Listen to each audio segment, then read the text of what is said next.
예, 시청자 여러분 안녕하십니까? 안녕하세요. 마음 공부하는 서울 닥터 김석봉 원장님 나오셨습니다. 예, 안녕하세요. 예, 어제 우리 철학을 갖고 이야기를 했는데요. 네. 철학은 말할수록 어렵습니다. 자, 쉬운 것부터 좀 이야기를 하겠습니다. 네. 제가 요즘 꿈을 많이 꿉니다. 네. 저는 정치에서 완전히 미련을 버렸다 네. 생각하는데 꿈속에서 선거를 몇 번 하고 있었어요. 예? 네. 그러고 안 그러면 또 당선돼가지고 네. 아이씨 이런 걸 하려고 이렇게 예? 네. 고생을 하고 네. 그렇게 남들은 다 쉽게 들어가는 것 같은데 한 20년을 고생했나 뭐 이렇게 혼자 똑백을 하고 깨고 이럴 때가 있어요. 그래서 이 꿈은 왜 꾸는 겁니까?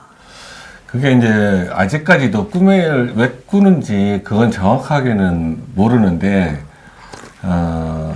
가설들이 있거든요.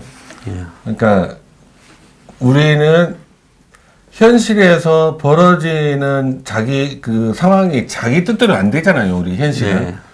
그래서 그 현실의 욕구 불만이라든지 현실에서 벌어지는 어려운 일, 해결이 안 되는 갈등 이런 것들을 꿈속에서 그거를 해소하는 그 사람의 욕구 불만을 해소하거나 해결책을 찾거나 갈등에 그런 과정을 무의식에서 하는 과정이 꿈이지 않나. 그런 가설이 있습니다. 근데 아직은 그건 정확하게 모르지만 꿈을 꿈을 꾸는 피리디마다 이렇게 그 사람을 잠을 깨우게 하는 실험들도 있었어요, 옛날에. 네. 그러면 그 사람이 제대로 낮에 활동을 못 해요. 그러니까 뇌 기능이 떨어지는 거죠. 그러니까 뇌에서 이렇게 한마디로 어떤 여러 가지 갈등이나 이 힘든 일들을 머릿속에서 재정리하는 계기로 꿈을 만드는 걸로 보이거든요. 그러니까 꿈이라는 거는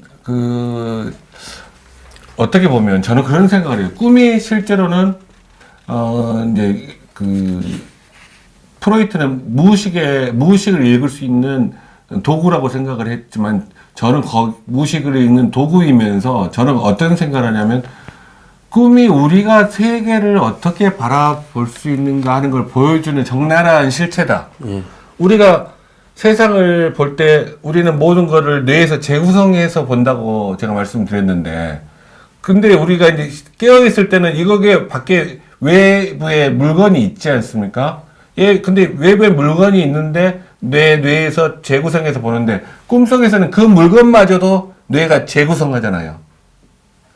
그러니까 예를 들면 그렇죠. 그거는 지가 꿈에서는 뭐 네. 자기가 앉아 있는 의자든 탁자든 집이든 비행기도 만들고 자기가 다 다 만들지 만드는 않습니까? 거죠. 실제로 그러니까 그게 꿈을 통해서 우리가 세상을 어떻게 평상시 깨어있을 때도 어떻게 인식하는지 알 수 있는 힌트를 준다. 우리의 삶을 더 잘 알 수 있는 힌트를 준다고 저는 생각을 해요. 예. 예. 자, 그러면 꿈이 지식이 있어야 꿈을 꾸는 겁니까? 아니죠. 그런 거 전혀 없죠. 아니, 그러니까 이 지능이 있어야 꿈을 꾸는 거 아니겠습니까? 내가 재구성하는 거라면.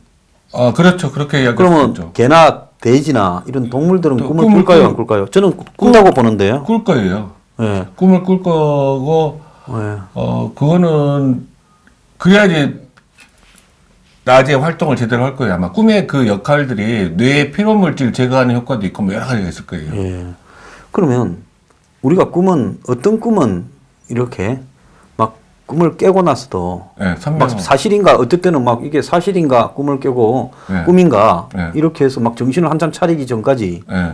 이런 꿈도 꿈에 빠져 있고 있어요. 어떤 꿈은 또 내가 꿈을 꾸고 있다는 걸 알면서 이 네. 꿈이 안 깨야지 네. 기분이 좋은 꿈을 꿀 때는 네. 이렇게 생각이 들다가 꿈이 깨면 네. 아이 그냥 더럽다 하고 막 이렇게 짜증 날 때도 있고 자각몽이죠, 그거. 또 어떤 꿈은 밤새도록 뭔가를 쫓기거나 고생을 했는데 다음날 아침에는 하나도 생각나지 않는 꿈도 있고 네.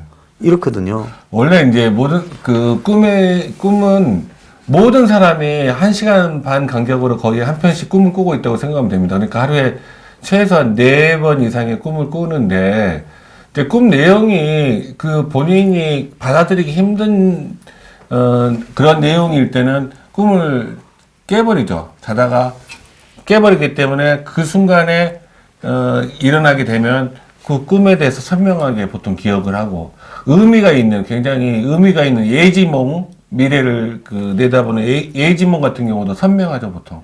근데 예지몽이라는 게 네. 꿈을 통해서 미래가 예측이 되는 게 아니라 네.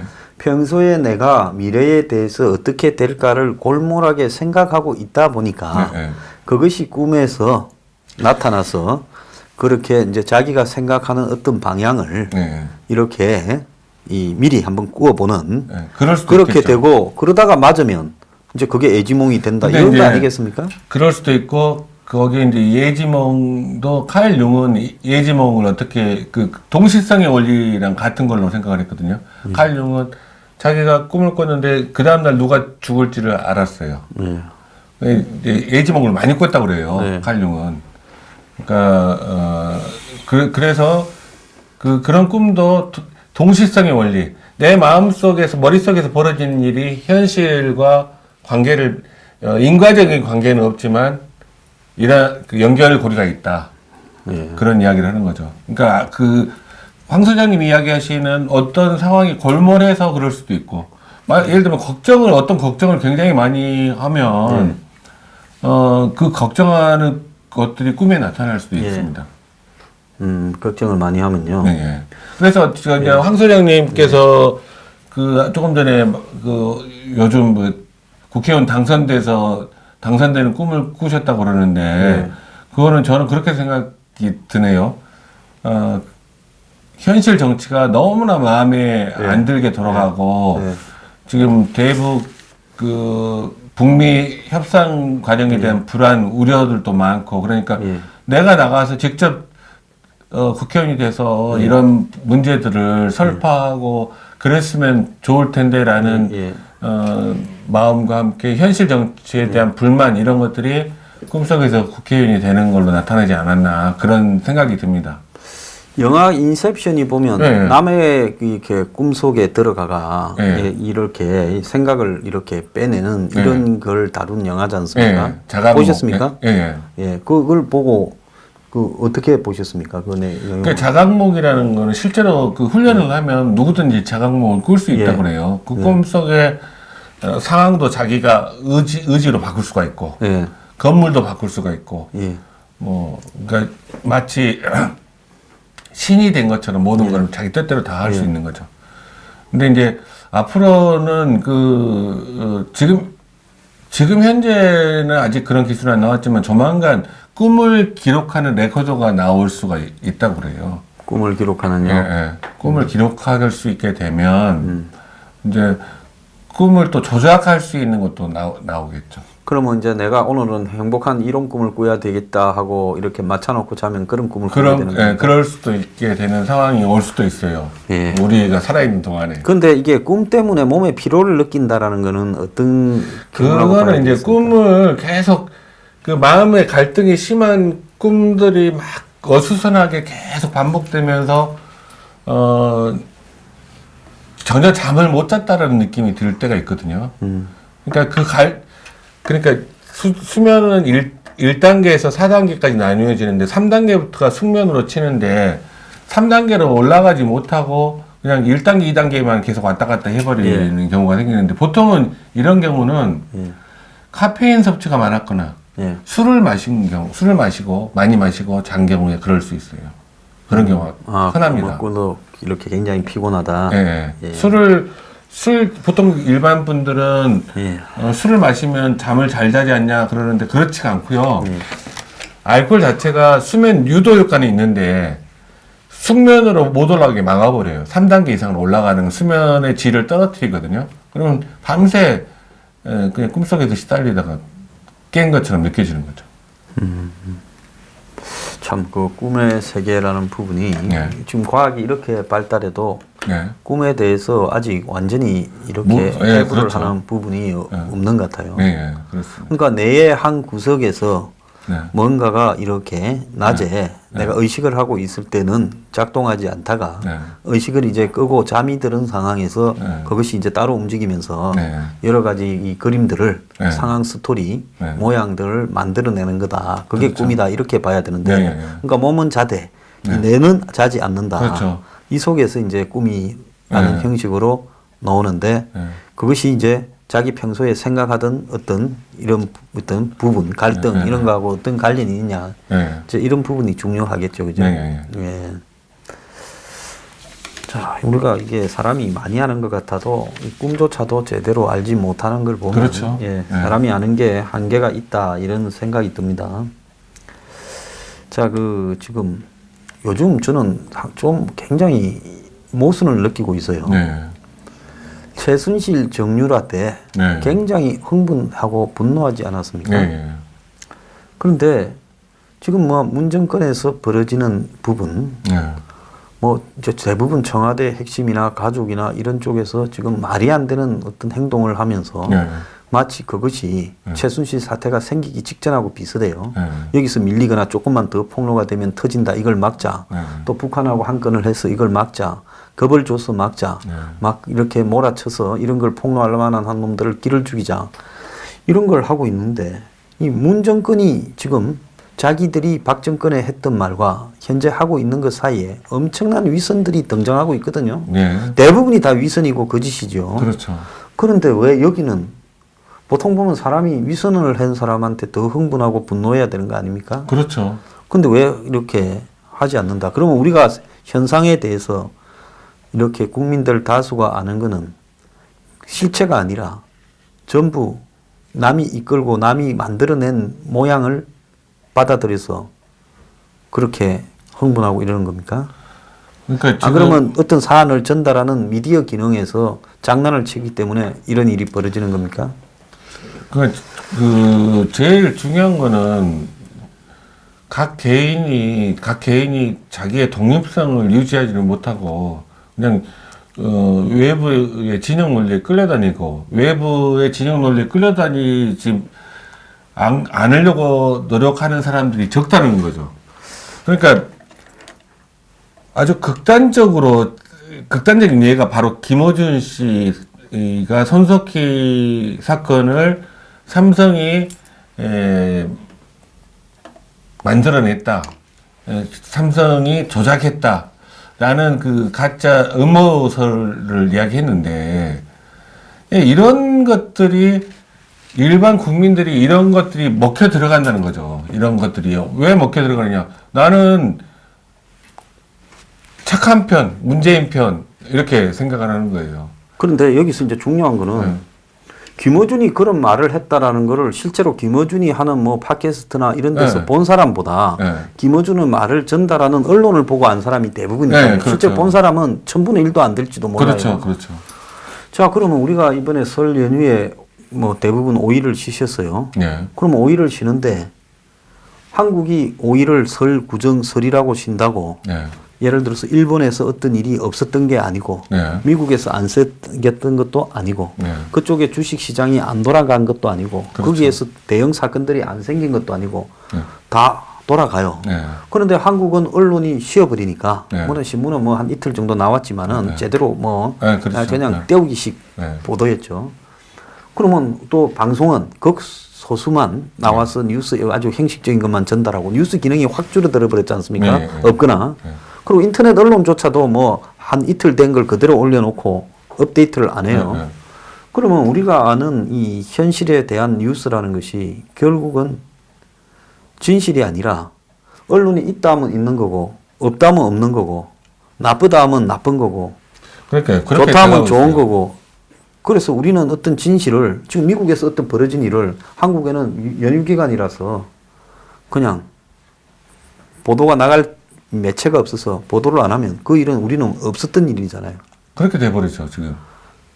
그러니까 이번에 저는 이번에 이 5일간을 이렇게 연휴기간을 바라보면서 우리가 한국만 뭐 한국이나 중국 정도만 문을 닫고 쉬었는데 세계는 그대로 돌아갔는데 그런데 이 세계가 돌아가는 어떤 사안에 대해서 이 사람들은 다 이렇게 무관심했다는 거예요. 그렇죠. 무관심하고 자기 판단이 없고. 예, 그 전까지 있었던 여러 가지 사건이나 의혹이나 스캔들들이 올리시고 오니까 이제 관심이 확 떨어졌어요. 뭐 손혜원도 관심이 별로 없고 김태훈은 벌써 다 잊었고 그러니까 신재민은 어디 있는지도 모르고 지금도 이번에 있대요. 대통령 딸도 지금 모르고 신재민이 이번에 있대요? 이번에 있다는 그 기사 나왔어요. 아니 신재민이는 뭔 돈으로 그렇게 병원에 오래 있어요? 모르겠습니다. 아, 참. 근데 병원도 그렇게 오래 안 아픈 사람을 이렇게 넣어줍니까? 그러니까 분명히 자살 시도를 했고 그렇기 때문에 안 아프다고 이야기할 수는 없죠. 아무튼 우리 이제 다행히 그 유튜브 방송이 있어서 우리 황선영님 같으신 분이 김태우, 신재민, 손석희, 손혜원 건을 계속 그리고 드루킹 이것까지 다 계속 반복해서 이야기를 해야죠. 자, 분당 서울대병원 관계자는 1일 지난 금요일 날 말했네요. 신재민 씨가 아직 퇴원하지 않은 거로 알고 있다. 퇴원 안 했으면 안 한 거고 한 거면 한 거지. 병원 관계자가 알고 있다면 우리는 알고 있다라는 걸 알고 있는 겁니까? 뭐예요? 말장난도 있다이로 하고 있어. 환자 개인정보 문제 때문에 입원할 당시 병동에 그대로 있는지 다른 병동에 있는지 구체적인 사안은 알 수 없지만 퇴원 수속을 받았다는 이야기는 듣지 못했다. 이렇게 말을 했네요. 네. 아직까지 이렇게 병원에 있으면 이 사람이 1월 3일 날인가 병원 가지 않았습니까? 네. 4일 날 갔나? 4일 날? 그러면 지금 한 달이 넘었죠. 한 달을 있네요. 참 기가 차다. 병원비 누가 내는 거 나중에 꼭 좀 체크해 봅시다. 네. 아마 현금으로 누가 냈을 가능성이 있죠. 부모가 네. 냈다고 현금으로 결제할 겁니다. 내가 볼 때. 그러겠네요. 6인실에 있겠어요? 1인실에 있겠어요? 1인실에 있겠죠. 그죠? 네. 그러면 1인실이면 하루에 한 40만 원. 뭐 아무리 싸도 48만 자기가 개인으로 내야 될 돈이. 48만 원인가? 그러면 한 달이면 1,200만 원. 돈 많네. 자, 그래서 이 미디어가 중간에 전달하면서 사안을 왜곡시키기도 하고. 그러니까 딱 그 생각이 드네요. 우리가 뇌에서 재구성할 때 에러가 생기면 병이 되거든요. 정신병이 되죠. 그러니까 그렇죠. 예를 들면 옆에서 사람이 없는데 이야기를 들어요. 환청. 이거는 뇌에서 그 이야기를 재구성해서 뇌에서 듣게 만들어 준 거거든요. 환청이 들릴 수도 있고 환시 없는 거를 실제로 있는 것으로 볼 수도 있거든요. 또 어떤 사람은 자기 머리가 이만한데 이렇게 크게 느껴서 꿈동산 그런 여자분들 꽤 있어요. 머리가 내가 봤을 땐 정상인데 내 대두다. 머리가 크다고 해가지고 여기저기 성형수술 많이 하고 돌아다니다가 나중에 정신과로 오신 분이 있거든요. 그러니까 자기 재구성하는데 에러가 생겨요. 근데 언론이 실제로는 어떤 사건의 재구성을 할 때 의도적으로 조작을 하면 우리 국민들이 정확하게 사실을 알기가 힘들겠죠, 아무래도. 근데 그런 거를 깨줄 수 있는 게 우리 황장수의 뉴스 브리핑에서 깨줄 수 있는 거죠. 저도 미칠 것 같은데, 저도 진실이 뭔지 모르는 일이 많습니다. 그런데 이 중요한 거는요. 자, 손석희 같은 경우에 지금 여태까지 한국의 공정성 1위, 신뢰도 1위라고 많은 사람들이 손석희를 이야기를 하고 있어요. 뭐 보수 있는 사람들 기분 나쁘겠지만 실제로 일부 보수인 사람들조차도 손석희한테 그렇게 생각하는 사람들이 많이 있어요. 그렇죠. 자, 그러면 자기는 어떤 벌어진 사안을 객관적으로 이렇게 자기가 양념치고 소스 뿌리고 뭐 후추, 간장 적셔서 와사비까지 넣어서 포장해서 전달하면 우리는 사실을 그대로 맛보지 못하는 거고. 그렇죠. 언론이 이거의 사실은 군더더기나 왜곡시키는 걸 빼고 이거의 진실은 이런 겁니다. 나머지 생각하지 말고 돈이든 정치든 외압이든 그게 언론의 역할이고 공정성 아닙니까? 있는 그대로 가공하지 않고 그 다음에 왜곡시키는 부분을 드러내고 전달하는 거예요. 근데 본인이 지금 사실은 그러지 않고 맨날 그냥 이 후추 소금을 땀뿍 치가지고 조미료 막 인공 조미료까지 뿌리는 사람이 지금까지는 본인이 담백한 사람처럼 사실을 전달하는 것처럼 했는데 네. 이제 자기한테 일이 벌어지니까 이 자기 부분이 좀 수습이 안 되는 거 아니겠습니까? 그렇죠. 그래서 더 국민들이 공분을 하고 있는 거죠. 예. 그러니까 본인이 상대방을 공격할 때 어떤 자세를 취했는지를 본인이 알 텐데, 그리고 국민들도 알고 있는데, 자기의 문제에 대해서는 마치 자기는 굉장히 품위 있는 사람이고, 다른 자기를 공격하는 사람들은 굉장히 무례한 사람인 것처럼 이렇게 그런 말도 했더라고요. 아무튼 저는 손석희 씨가 하나는 알고 둘은 모른다고 저는 생각을 해요. 지금 이 상황을 대충 이렇게 뭉개면서 시간 끌게 해서 여론이 수그러들 때까지 버티게 하면 되지 않나 생각할지 모르지만, 이게 진실과 거짓의 문제는 절대로 시간이 답이 아니거든요. 그러니까 그게 제가 처음에도 말씀드렸던 것처럼 지금이라도 본인 입으로 진실을 밝히고 죄송하다고 사과하고 지금 당장 좀 휴식기를 갖는 것이 본인이 앞으로 재기를 할 수 있을지 없을지 모르지만 방송인으로 그래도 훨씬 더 행복한 삶을 살 수 있다고 생각을 해요. 자기한테 스스로 떳떳하게 삶을 살 수 있는 거죠. 아니, 저는 뭐 손석희한테 벌어진 문제가 네. 뭐 개인의 사적인 부분에 관련되는 부분에 네. 그거에 대해서 남들이 뭐 지나치게 알고 싶어 하고 또 개입하고 이런 문제가 아니라 네. 이제 그 사람이 이 공정성을 가지고 이렇게 해왔다고 했기 때문에 그렇죠. 자기한테 그것 이런 문제가 때문에. 생겨서 수습이 안 되면 네. 그때는 이제는 그만둬야 되는 문제가 발생하는 거 아니냐. 네. 이제 그 문제에 관한 거죠. 네. 근데 그 문제 부분에 있어서 지금 이 손석희 예를 하나만 보더라도 왜곡이 있었지 않습니까? 네. 그렇죠. 그러면 나머지 부분에서 네. 얼마나 많은 왜곡이 다 진행되고 있겠느냐. 네.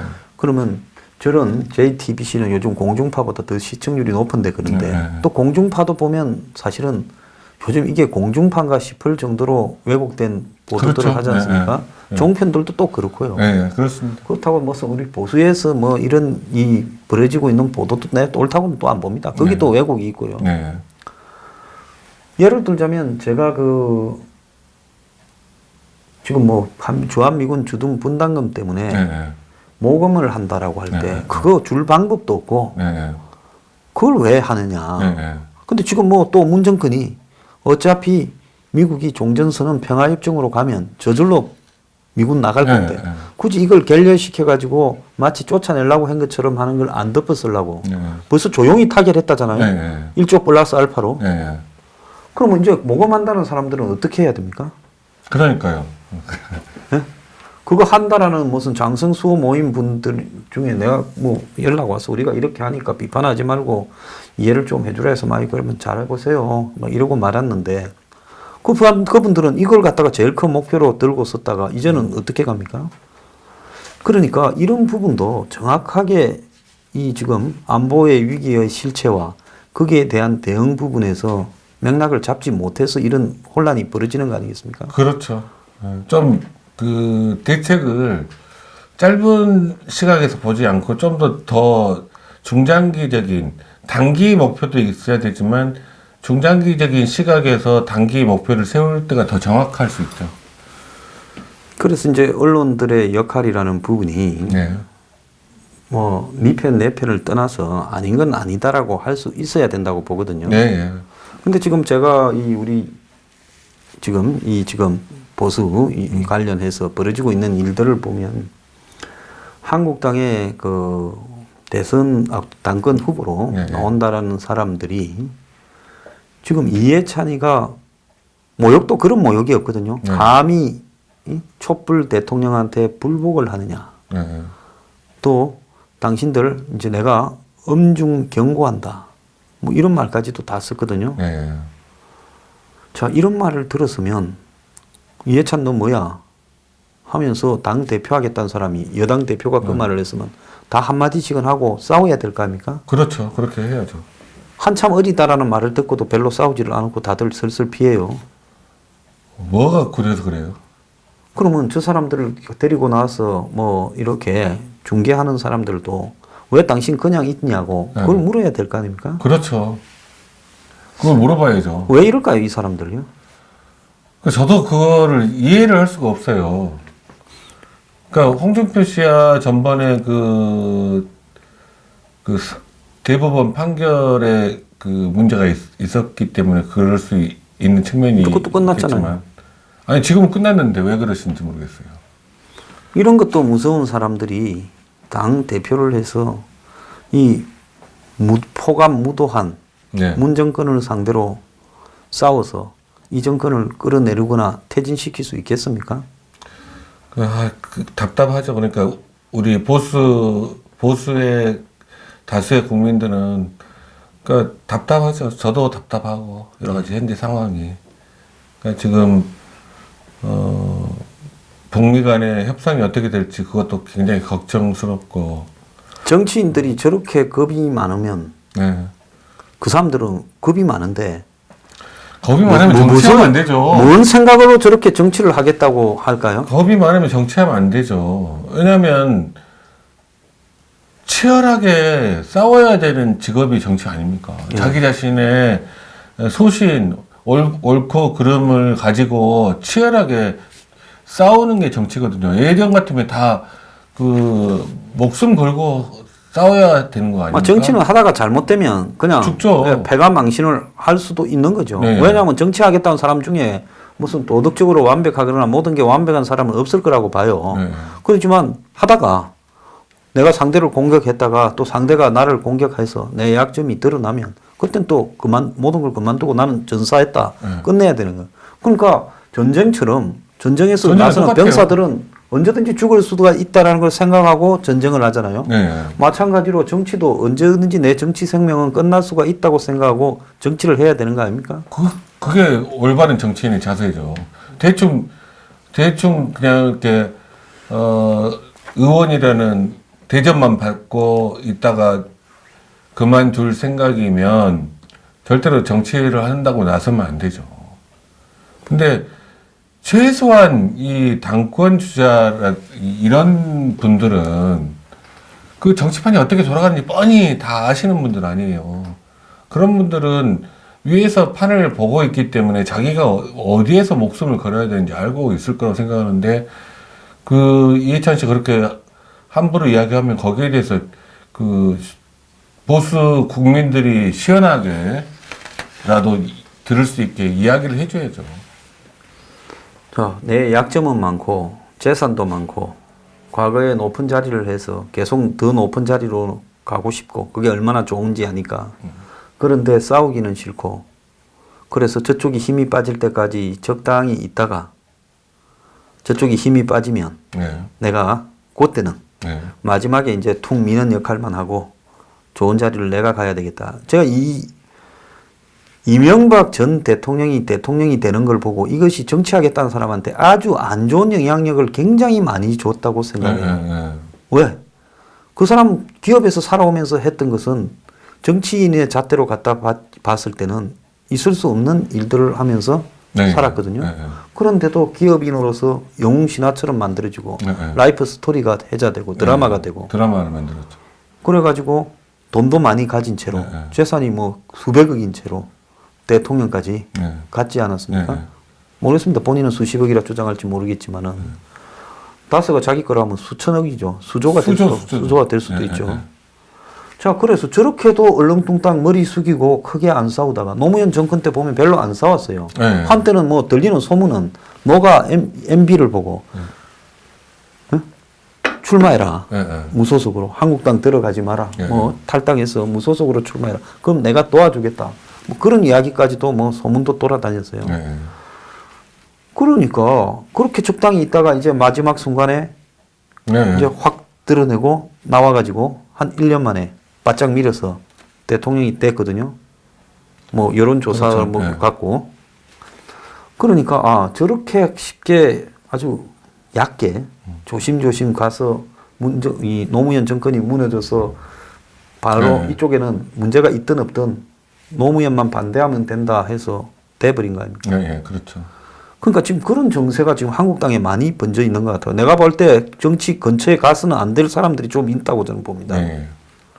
그러니까 그렇게 철학적으로 철학 부재의 그 대통령이 돼서 그러니까 노선도 뭐 그 중도 실용 노선 뭐 이렇게 금방 바꿔버렸지 않았습니까? 그 강호병 그 말도 안 되는 이야기 나오니까 대통령이 거기에 전면전을 하는 게 아니라 거기에 고개를 숙이고 그 다음에 중도 실용 노선을 추구한다. 내 비리나 캐지 마라. 나는 네. 그냥 임기 잘 마치고 싶다. 네, 뭐 네. 잘 챙기고 그거 이야기 아니겠습니까? 그러니까요. 이게 저는 그래서 정치인들은 실제로 싸워야 될 때 싸우지 않는 정치인은 아무리 그 뭐 겉이 화려해도 그 사람을 믿으면 안 된다고 생각해요. 그런데 대중들은 과거가 뭐 좀 휘황찬란하면 예. 경력이 대세다, 인물감이다라고 네, 이렇게 판단하지 않습니까? 자, 이거는 실체와 이 괴리가 큰 거 아니겠어요? 그렇죠. 그러니까 우리가 각 개인이 돼서 독자적으로 판단을 해야 된다는 거죠. 그래야지 그 나라 민주주의가 발전하고. 현실에서 무슨 서울시장을 공천받거나 네. 총리로 임명되거나 네. 이러려면 법무부 장관을 하거나 네.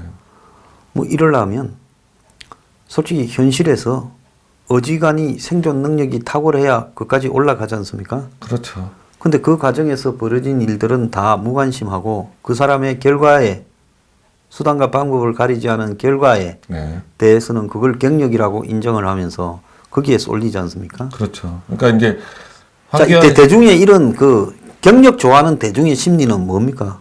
그게 이제 경력 좋아할 수밖에 없죠. 왜냐하면 우리 정보 자체가 실제로 많지도 않고 누가 괜찮게 정치를 할 거라는 판단을 내리기도 쉽지 않고 그러니까 경력으로 판단을 하는 거죠. 경력보다 실질적으로는 현실적으로 내가 오늘날 네. 이 계산을 하지 않고 네. 어떻게 싸우고 어떻게 얼마나 목소리를 헌신적으로. 내는가, 네, 네. 헌신적으로 자신을 버리면서까지 아니면 위험을 감수하면서까지 싸우는가, 이게 그 사람의 진실에 더 가까운 거 아니에요? 그게 지금의 진실이죠. 그게 예. 지금의 진실이 미래의 진실이 되는 거죠. 또 지금의 진실이 쌓여서 미래가 만들어지니까요. 예. 그런데 이 한국에는 근데 지금 시간이 그 내년 총선까지 그 안에 그 지금 현재 당권 주자들의 본색이 다 드러날 계기들은 많이 있다고 봐요. 우리가 잘 모르고 사람 뽑았을 때 생길 수 있는 여러 가지 문제가 네. 한국의 전직 대통령이고 네. 현직인 문재인도 네. 우리가 저 사람이 어떤 사람인 줄을 알고 뽑았습니까? 모르고 뽑았죠. 박근혜 정권이 잘못해서 탄핵됐다 칩시다. 그러면 박근혜 정권을 미워하지만은 그럼 박근혜가 미워서 그만뒀으니까 끝난 거고. 네. 그러면 그 다음에 대선을 뽑을 때는 또 그 중에서 놓고 네. 이렇게 고르고 뽑아야 되는 거죠. 근데 여기서 지금 어떤 문제가 생겨버렸습니까? 자, 박은 잘못했으니까 문재인이 잘할 거다. 그런데 문재인이 2012년에 한번 대선에도 나왔고 어떤 생각을 가진 거고 지식 수준은 어떤 정도가 되고 그런데 저 사람이 어떤 사람인지 만나서 밥을 먹어보거나 인간성을 아는 사람은 거의 없을 거예요. 극소수죠. 극소수. 저도 과거에 정치를 해서 어지간한 사람은 알지만은 문재인은 네. 만나서 둘이 악수를 한 바도 없어요. 네. 그 사람이 뭐 청와대 들어갈 때 나는 정치를 그만뒀기 때문에. 아무튼 내년 총선이 우리나라에는 너무나도 중요한 때이기 때문에 아무튼 그 전에 그 사람들의 그 본색이 다 드러날 거라고 생각을 해요. 네. 그러니까 지금 현재 투쟁하는 사람을 지지해야 된다고 생각합니다. 예, 그리고 이 실질적인 그 본성이 네. 감추어져서 대통령이 되는 경우가 너무 많기 때문에 네. 나중에 보면 그러다 보면 실망하는 일이나 문제들이 굉장히 커졌잖아요. 네. 그래서 의심스러운 부분은 전부 까발리는 부분이 네, 그렇죠. 과감하게 진행이 되어야 그래야지. 되고 난 뒤에 나라 망하는 꼴이 없지 않겠습니까? 그렇죠. 그게 중요합니다. 그래서 문재인이 대선 후보 때 어떤 정치적 이념적 북한에 대해서 어떤 사고를 가지고 있는가를 집요하게 캐물을 그러니까 기회가 있었어야 오늘날 이런 꼴이 생기지 않았지 않겠습니까? 집요하게 캐 묻지도 않았지만 본인도 계속 숨겼죠. 그 지금 숨긴다 하더라도 아니 숨긴다고 이렇게 용인되는 이 시스템이 문제가 있는가? 이 시스템의 고장이죠. 네, 시스템 고장입니다. 숨길 수 없도록 만들어서 드러내도록 만드는 것이 그러니까 언론이 중요한 역할, 그 부분에서 중요한 역할을 해야 되고, 그런데 그거를 제대로 못했죠. 언론도 못했고, 다른 정치인들도 못했죠.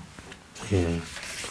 자, 그래서 지금 이 나라에서 진짜 중요한 부분에 대해서는 별 관심들 없이 넘어가고, 그러면서 진짜 알아야 될 부분은 이렇게 캐물어지지 않으면서 얼렁뚱땅 대통령이 되게 하는 일을 이제는 더 이상은 용납해서는 안 되지 않겠나. 네, 그게 저는 그렇게 진짜 봅니다. 중요합니다. 예. 이번 그 문재인 대통령의 그 대통령 된 다음에의 노선을 보면 앞으로는 다시는 이런 식의 그 전에 숨기고 있다가 그 자기가 대통령 실권을 잡은 다음에 본색을 드러내는 이런 일을 다시 겪지 않으려면 철저하게 그 준비를 하고 시스템도 바꿔야 된다 그 생각합니다. 나라의 중요성으로 보자면 네. 대선 후보 가겠다라는 사람들한테 왜 시간을 2시간 정해놓고 네. 1시간 정해놓고 토론을 하느냐 말입니다. 제가 봤을 때 네. 밤새도록 무한 토론을 몇 번은 해야 그 사람이 대통령이 잘못돼서는 안 될 사람이 잘못돼가지고 사고 쳐서 들어가는 비용에 비하면 밤새도록 그 시간에 우리 드라마 연속극 안 보고 영화 안 보고 대통령 후보 토론을 밤새도록 하는 것이 뭐가 잘못됐냐. 그게 더 좋을 것 같아요. 그러니까. 근데 한국당 저 사람들도 지금 당대표 뽑는다면서 토론도 하지 않고 컷오프 한다니. 그러니까 저처럼 늙은인 사람도 말 잘 못하고 그러지만 자기가 자기 진심을 이야기하려고 애를 쓰면 그래도 서로 통하는 부분이 있지 않겠습니까? 예. 자, 그래서 오늘 저희들 이제 이 토론의 요지는 잘못 뽑아서 후회하는 대가보다는 네. 검증이 될 때까지 무한 검증할 수 있는 네, 그렇게 해야 시스템이 됩니다. 중요하다. 네. 그거는 꼭 대선뿐만 아니라 국회의원 선거도 그렇고 공천도 그렇고 또 당권, 당 대표도 네. 선거 그렇고. 그래서 토론에 대해서는 밤새도록 토론하고 네. 그리고 거기에서 살아남고 검증이 된 네. 자기를 드러낸 사람만이 되도록 해야 된다. 그렇죠. 예, 그 이야기를 오늘 좀 나눠봤습니다. 네. 예, 원장님 출연해 주셔서 감사합니다. 감사합니다.